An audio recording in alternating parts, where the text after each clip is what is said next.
Subscribe करिए हमारे channel target UP TET CTET को और बेल आइकन को दबाइए। हेलो फ्रेंड्स, मैं रेनू स्वागत करती हूँ आप सभी भावी अध्यापक एवं अध्यापिकाओं का आपके अपने channel target UP TET CTET में। दोस्तों, आज की इस वीडियो में हम पढ़ने वाले हैं मूल्यांकन के कौशलात्मक पक्ष के विषय में। इसके अलावा इससे पहले हम लोगों ने दोस्तों आप लोगों के संज्ञानात्मक पक्ष और भावात्मक पक्ष के विषय में ऑलरेडी पढ़ लिया था और मैंने आपको बताया था कि संज्ञानात्मक पक्ष को ही हम ज्ञानात्मक पक्ष भी कहते हैं। दोस्तों, उनको हमने कंप्लीट पढ़ लिया था और आज यहाँ पर तीसरा पक्ष कौशलात्मक पक्ष भी हम पढ़ेंगे। दोस्तों, चलिए देखते हैं। इस क्षेत्र के अंतर्गत शारीरिक और क्रियात्मक पक्ष या कौशलों पर बल दिया गया है। इसे व्यवहार का ज्ञान करना पक्ष भी कहते हैं। इसका संबंध बालक के शारीरिक एवं कौशलात्मक क्रियाओं से होता है। विज्ञान के उपकरणों का प्रयोग, मानचित्र, चार्ट, रेखा चित्र या चित्र बनाना आदि इसके अंतर्गत आते हैं। दोस्तों, कौशलात्मक पक्ष के अंतर्गत बच्चों के अंदर कैसे कौशल विकसित किया जाए, जैसे सिंपली अगर मैं एक एग्जांपल के माध्यम से आपको समझाने की कोशिश करूं, जैसे कोई बच्चा साइकिल सीखता है तो उसके पैर पैडल तक नहीं पहुंचते हैं, वो साइकिल लेकर गिरता है, फिर संभलता है, सही से चला नहीं पाता है, धीरे धीरे वो उसको सीखता है, धीरे धीरे सीट पर बैठ करके भी वो साइकिल चला लेता है। इसके अलावा धीरे धीरे जब उसकी प्रैक्टिस अच्छी हो जाती है तो वह एक हाथ से भी चला लेता है, दोनों हाथों को छोड़ करके भी चलाने की कोशिश करता है और चला भी लेता है। तो इस तरीके से ये सभी चीजें कैसे होती है? प्रैक्टिस से होती है, कौशल से होती है। आप लोगों को पता है ये सभी चीजें। इसी तरीके से लोग बाइक चलाना भी सीखते हैं। आप किसी भी चीज का एग्जाम्पल देखिए तो साइकिल चलाना सबसे बेसिक है, तो ये आप सभी लोगों ने सीखा होगा, तो इसीलिए इसको मैंने इस एग्जाम्पल को यहाँ पर रखा। तो जो कौशलात्मक पक्ष है ये यही बताता है किसी भी कौशल को विकसित करने के लिए आपको पता है कि सबसे पहले बच्चों के अंदर प्रेरणा उत्पन्न करनी है। ये ऑलरेडी आप लोगों ने भावात्मक पक्ष के अंतर्गत सीखा था। यहाँ पर भी वही सारी चीजें हैं, फिर आप लोगों को कौशलात्मक पक्ष के अंतर्गत भी पढ़नी है। तो यहाँ पर आप देखिए, सबसे पहले यहाँ पर देखिए, इन्हें हम 5 भागों में बांट सकते हैं और पहला है उत्तेजना या उद्दीपक, दूसरा है गत्यात्मक क्रिया या कार्रवाई, तीसरा है नियंत्रण, चौथा है सामंजस्य और पांचवा है स्वाभाविकरण। तो दोस्तों, एक एक को अभी हम पढ़ेंगे। सबसे पहले हम उत्तेजना या उद्दीपक या इंपल्सन किसे कहते हैं, सबसे पहले इसे हम देखेंगे। तो दोस्तों, इंपल्सन का मतलब निम्न स्तर, यानी कि जो उद्दीपक होता है ये सबसे निम्न स्तर होता है कौशलात्मक पक्ष में। तो दोस्तों, यहीं से हम शुरुआत करते हैं। क्रिया का अनुकरण, वस्तु, कार्य या क्रिया के प्रति उत्तेजना, यानी कि शिक्षक जो चीजें आप लोगों को करा रहे हैं, जैसे कि उन्होंने बताया है कि आज हम भौतिक विज्ञान के अंतर्गत या रसायन विज्ञान के अंतर्गत कोई प्रयोग करेंगे, कोई प्रैक्टिकल कराएंगे, तो उसके लिए बच्चों को पहले से क्या होना पड़ेगा, उसके लिए तैयार होना पड़ेगा। ठीक है, तो यहाँ पर पहले से उनके अंदर ये उत्तेजना होनी चाहिए कि हाँ सर इस तरीके से प्रैक्टिकल में ये चीजें बताएंगे हमें, तो बच्चों के अंदर एक एक्साइटमेंट होनी चाहिए। और इस प्रकार के व्यवहार के लिए बच्चों के अंदर रुचि का होना बहुत जरूरी है। कोई भी कार्य जब टीचर कराएंगे तो उसके लिए बच्चों के अंदर क्या होना चाहिए, रुचि होना चाहिए। तो यहाँ पर वही बात कही गई दोस्तों कि कोई भी कार्य जब शिक्षक कराएंगे बच्चों को तो उसके लिए बच्चों के अंदर क्या होनी चाहिए, रुचि होनी चाहिए। इसके बाद कार्यवाही, बालक उत्तेजना मिलने पर कोई एक गत्यात्मक क्रिया करता है। उपर्युक्त क्रिया का चुनाव, गत्यात्मक क्रियाएं करना, पेशीय क्रियाएं करना। दोस्तों, यहाँ पर कहा गया है कि जब शिक्षक की कही गई बातों को बच्चे देखते हैं, मान लीजिए शिक्षक ने बता दिया ऐसे ऐसे प्रयोग करना है, फिर बच्चों को जब वो कहते हैं खुद से करने को, तो बच्चे बहुत ही आसानी से उस प्रयोग को खुद से करके दिखा देते हैं, क्योंकि बच्चों ने ध्यान से समझा होता है।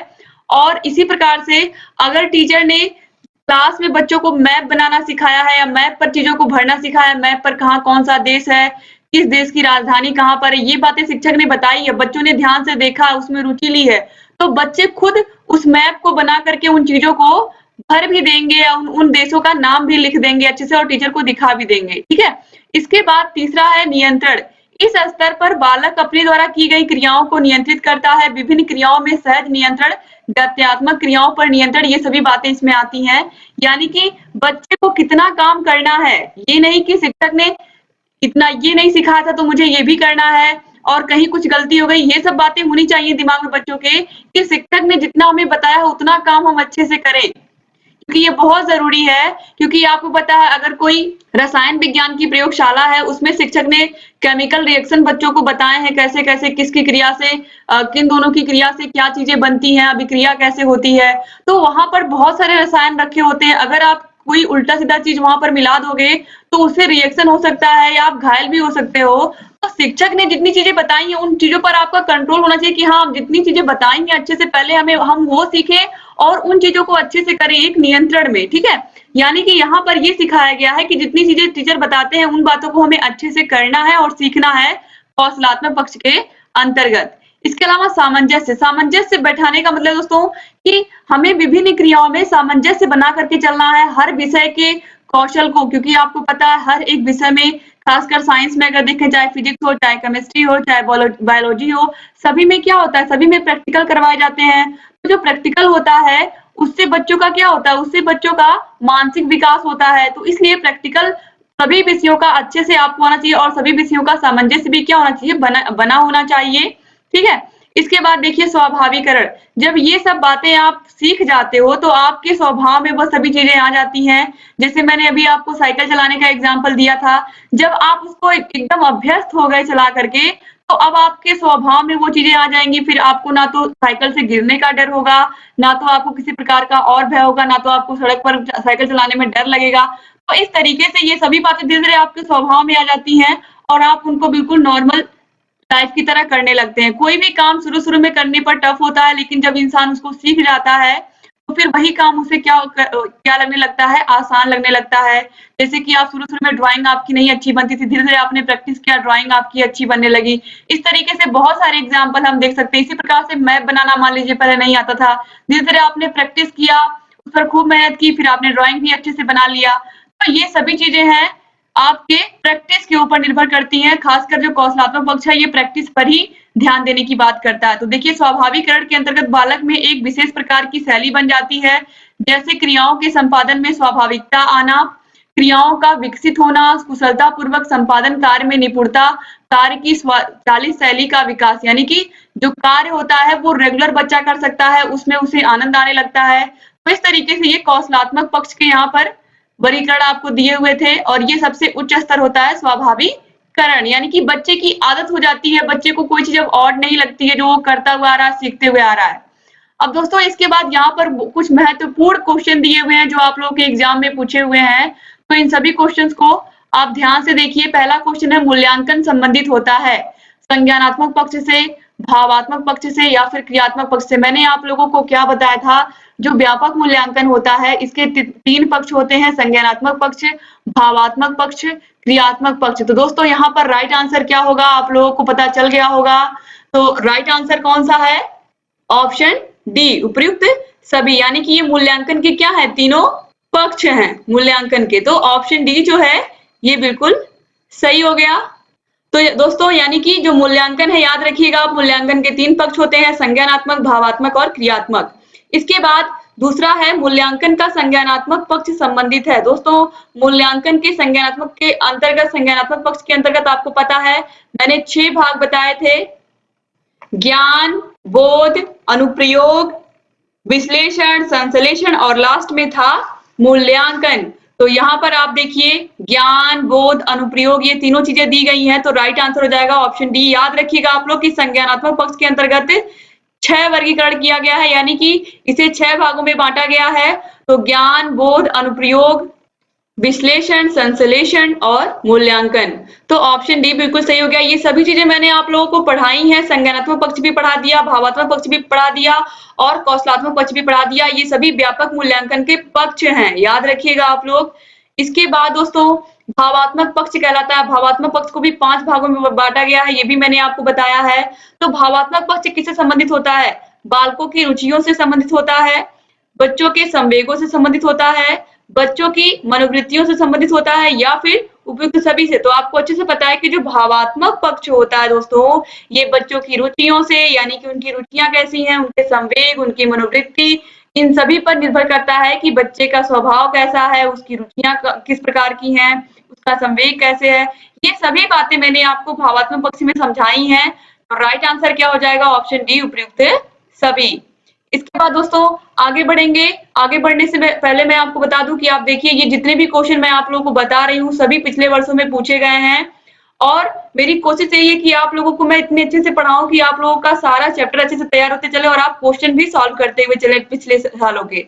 तो देखिए ज्ञान, बोध व अनुप्रयोग का संबंध मूल्यांकन के किस पक्ष से है? 2016 में पूछा गया क्वेश्चन है।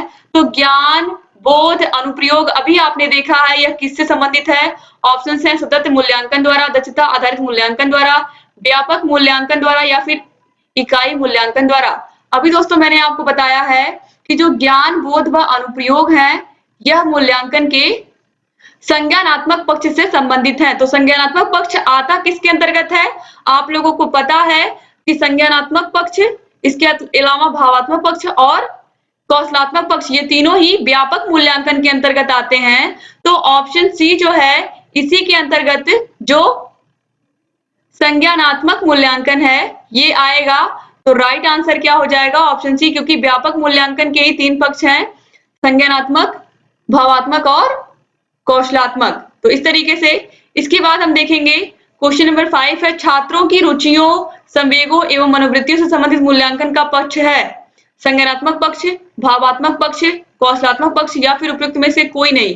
तो दोस्तों आपको पता है कि छात्रों की रुचियों और संवेगों और मनोवृत्तियों का जो संबंधित इनके मूल्य होते हैं ये किससे संबंधित होते हैं? तो आपको पता है कि भावात्मक पक्ष से, क्योंकि अभी आपने देखा है।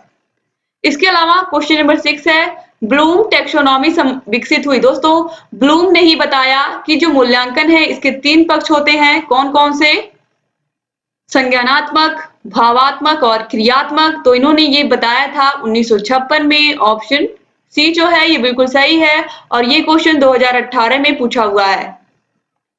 इसके बाद क्वेश्चन नंबर 7 है, सतत एवं व्यापक मूल्यांकन का आरंभ हुआ 2009 में, 2008 में, 2010 में या 2011 में? तो राइट आंसर है ऑप्शन ए 2009 में। दोस्तों ये क्वेश्चन भी देखिए 2018 में पूछा गया है। क्वेश्चन नंबर 8 है, व्यापक मूल्यांकन द्वारा मूल्यांकन किया जाता है व्यक्तित्व के सभी पक्षों का, नैतिक मूल्यों का, शांति शिक्षा का या फिर केवल संप्राप्ति का। तो जो व्यापक मूल्यांकन है इसके द्वारा व्यक्तित्व के सभी पक्षों का मूल्यांकन किया जाता है। तो दोस्तों इस तरीके से यहाँ पर आज आपने मूल्यांकन के पक्ष भी पढ़ लिए और मूल्यांकन के पक्ष के बाद आपने इतने सारे क्वेश्चन भी सॉल्व कर लिए। उम्मीद करती हूँ कि आपका ये पूरा चैप्टर बहुत ही अच्छे से तैयार हो गया होगा और आप लोग अच्छे से नोट्स भी बना रहे होंगे। दोस्तों वीडियो पूरा देखने के लिए आप सभी भाई बहनों का बहुत बहुत शुक्रिया। यहाँ आपको आई बटन मिल जाएगा, आई बटन पर जैसे ही आप क्लिक करेंगे आपको सभी वीडियोस मिल जाएंगी 3rd सेमेस्टर की। डिस्क्रिप्शन बॉक्स और कमेंट बॉक्स में भी आपको सभी विषयों की लिंक मिल जाएगी। सभी विषयों को अच्छे से देखिए, पढ़िए, समझिए और टेलीग्राम पर आपको इसकी फ्री पीडीएफ भी मिल जाएगी। एक बार फिर से आप सभी भाई बहनों का बहुत बहुत शुक्रिया वीडियो पूरा देखने के लिए। आप चैनल से ऐसे ही बने रहिए। वीडियो अच्छा लगा हो तो लाइक और कमेंट करके जाइएगा दोस्तों, ताकि मैं भी लगातार मोटिवेट होती रहूं आप लोग के लाइक और कमेंट्स के माध्यम से। एक बार फिर से आप सभी लोगों का बहुत बहुत धन्यवाद। मिलते हैं नेक्स्ट वीडियो में, तब तक अपना ख्याल रखिएगा, अपने परिवार का ख्याल रखिएगा और ऐसे ही हमारे चैनल से बने रहिएगा। जय हिंद दोस्तों।